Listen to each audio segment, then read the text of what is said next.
How did I know you would be here? Yeah, well, it's a perfect morning to catch up on my tan, you know.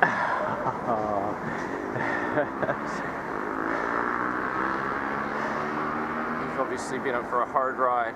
No, I've only just started, 8 kilometres. Okay, well, you from home to started fiercely.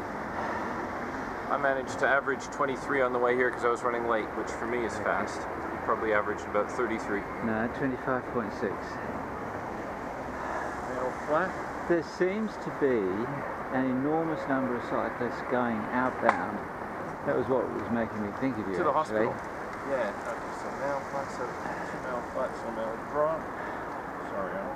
No, that's why I moved, so I get in your line of sight.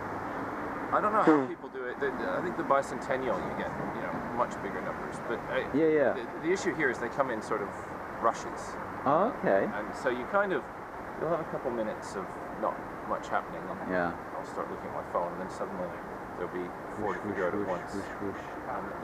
They don't just stop and wait to be counted. No. But the fact that there were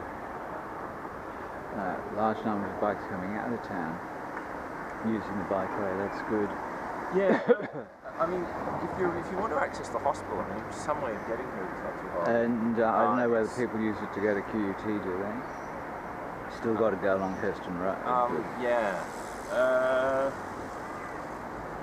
Oh, you mean to Covent Grove? No, there's actually another way, back way through. I've never done it, but I believe there's a back way through to Covent Grove, some sort of path now. You had to take some stairs at one point, which I imagine discouraged me.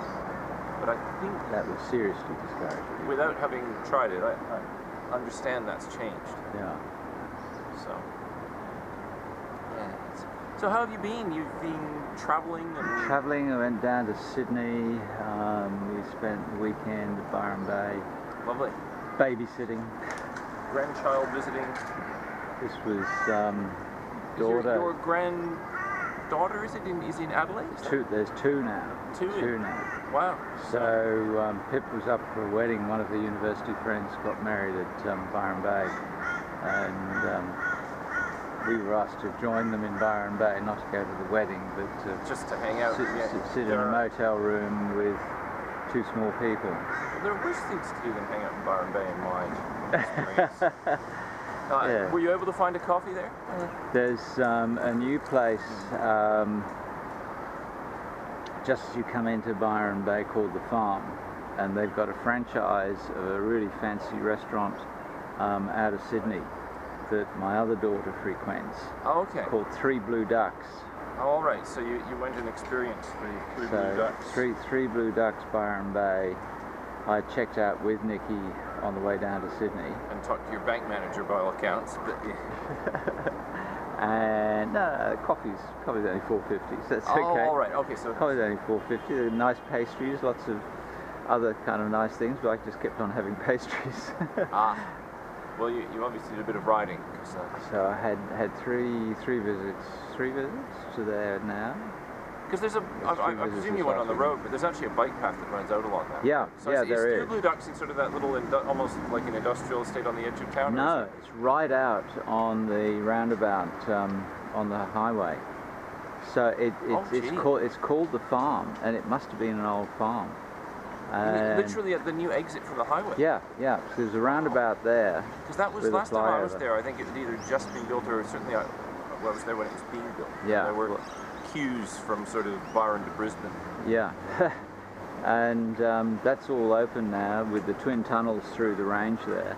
Because you used to have to go right up to the top of the range and then down the other Bangalore Palace or whatever it was, Crystal Castle or whatever it was. Yeah. And now you just bat on at 110 and go through these twin tunnels and out the other side, and you're in Ballina in no time. Oh, so they built a tunnel through the Ballina. I didn't realise that. Yeah, and because you remember there was a huge range. And it didn't even have an overtaking lane. So you got behind a truck and you went up this straight. I do remember that. At 20 kilometres an hour. People driving like bug-eyed loons on it. Yes. And now you don't even go into Ballina either. Ballina is completely bypassed. So the RSL at Ballina must be going broke. Yeah, although Ballina is actually a nice little place. Really, freaky little spot. I'm actually scared all the bicycles away. They were coming in. They were thick and fast until you arrived. No, I'm not sure that there's causation there. If you need to co-opt me into anything that you planned the other Monday, well, remind me next time to start thinking about organising politicians for Ride for Work Day more than 2 weeks in advance. My sort of mobilisation phase is slow. I need, actually, do you know what? I need a picture for the walk in the park. And I need a picture of some aspect around there. I have one of Charlie, of our dog, walking on the south side of the creek at the place you identified as a crossing. But so if you were out, but frankly I have a picture I can use. I posted last night. I think I just decided to. Oh, I was actually. Can you think of a good meeting point for the walk in the park? Because that is one of my. I sort of going to post something last night. What time were you going to start out? 2:30, and then there's plenty of time for a drink or two at the place before it closes. So. Okay. There is a licensed venue just up the hill.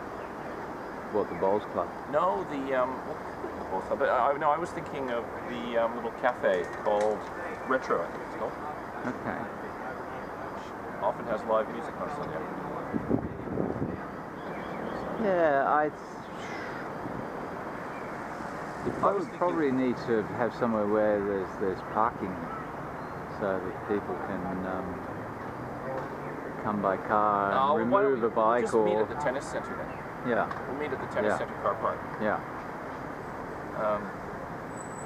That would be mine. Yeah. Although I would imagine most people have that bike, but you never know. You would hope that most people came by bike. Do you make any distinction between northbound and southbound? No, it's just flat bar and drop bar, or sort of drop bar and other. I must say that drop bar and flat bar as an index of fierceness is rapidly ceasing to be relevant. You get very fierce people on flat bar bikes. You get very unfierce people like that. Yes. Female blonde, you should be putting lots of characteristics. Female blonde. Well, I sometimes flat bar. I as a sort of teasing Donald, I didn't have no shirt at one point, and it wasn't Donald. And then I do sometimes know a number of electric bikes, a number of cargo bikes and things. Yeah. But I mean, it's not the most distracting task there ever was. So I tend to sort of follow whether flat bar or drop bar are winning, which is a sign of. I mean, it's about as exciting as it gets. When the two guys I followed in all the way down Dixon, they were both on drop bar bikes, but they both had backpacks, so saying that they're on a flat bar means they're commuting, and if they're on a road bike they're fierce.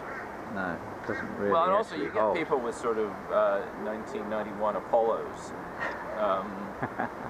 They'd all be drop bars, but they're not. They're not fierce. Then you get these sort of absolute tearaway lycra lads on mountain bikes going at about 1,001 kilometers an hour. Well, there's the guy up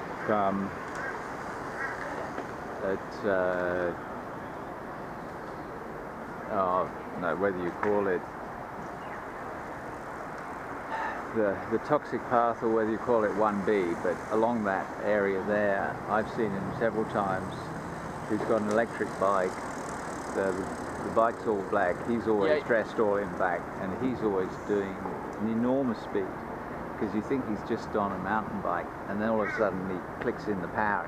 I mean, because I'm fast-ish. I remember a few times when we were crossing the railway crossing, this sort of rather dodgy-looking mountain bike would just sail past me, and then I was always a bit pleased when I realised that it wasn't electrical assist. He had electric, yeah.